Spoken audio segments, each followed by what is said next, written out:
pagtatrabaho sa sakahan, pangingisda, pagmimina, pagbubuhat ng troso, pagbebenta sa lansangan, pornografiya. Alam nyo ba na ilan lamang ito sa mga halimbawa ng child labor? Ayon sa RA 9231, ang child labor ay anumang uri ng trabaho o economic activity na ginagawa ng isang bata na mapanganib o nakasasama sa kanyang kalusugan, kaligtasan, at pisikal, mental at psikolohikal na pag-unlad. Mayroon din tayong tinatawag na child work. Ang child work ay ang mga gawain ng isang bata na legal o pinapayagan ng batas, naaangkop sa kanyang edad at kakayanan, hindi nakasasagabal sa kanyang pag-aaral at pagpapahinga at hindi mapanganib sa kanyang kaligtasan at kalusugan. Samantala, ang child labor naman ay ang pagtatrabaho ng isang bata na iligal o ipinagbabawal ng batas, mabigat para sa kanyang edad at kakayanan, ginagawa ng mahabang oras na labag sa itinakda ng batas, nakahahadlang sa kanyang pag-aaral at pagpapahinga, at mapanganib para sa kanyang kaligtasan at kalusugan. Upang mas madaling malaman kung ang gawain ng bata ay child work o child labor, tandaan ng abakada E.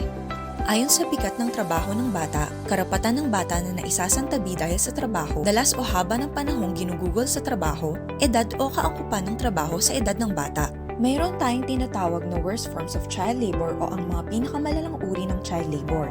Ito ay ang lahat ng uri ng slavery o pangaalipin o mga gawaing katulad ng pagbebenta sa mga bata, paggamit bilang pambayad utang, sapilitang pagtatrabaho, at pagre-recruit upang maging bahagi ng armadong tunggalian, paggamit, pagkuha, o pag-aalok ng mga bata sa prostitusyon o pornografiya, paggamit ng mga bata sa mga iligal na gawain tulad ng paggawa at pagbebenta ng mga ipinagbabawal na gamot at anumang uri ng trabaho na mapanganib sa kalusugan, kaligtasan o moralidad ng mga bata. Maaari bang magtrabaho ang isang bata? Ang minimum employable age sa Pilipinas ay 15.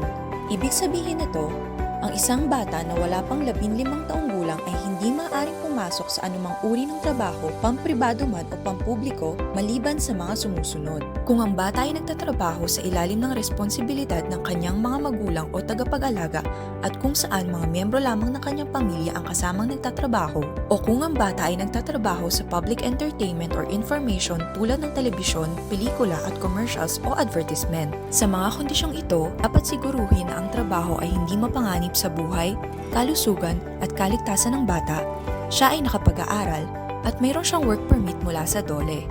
Ngunit, ang isang batang wala pang 18 taong gulang ay hindi maaaring pumasok sa pinakamalalang uri ng trabaho o maging modelo sa patalastas ng mga nakalalasing na inumin, tabako o produktong may tabako, sugal at pornografiya.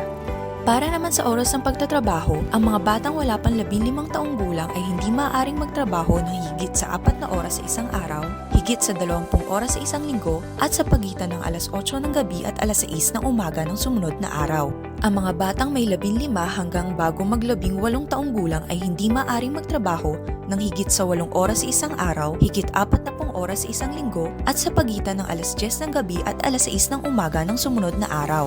Maraming inisyatiba ang pamahalaan laban sa child labor. Ang National Council Against Child Labor na nabuo sa pamamagitan ng EO 92 Series of 2019 ang nangunguna sa implementasyon ng Philippine Program Against Child Labor na may vision na Child Labor-Free Philippines.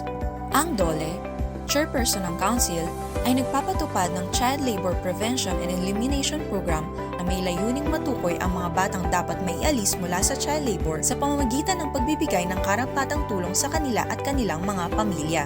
Maaaring makibahagi ang sino man sa Batang Malaya campaign ng Philippine Program Against Child Labor na siyang nagsusulong sa karapatan ng bawat bata na maging batang malaya. Para sa Batang Malaya!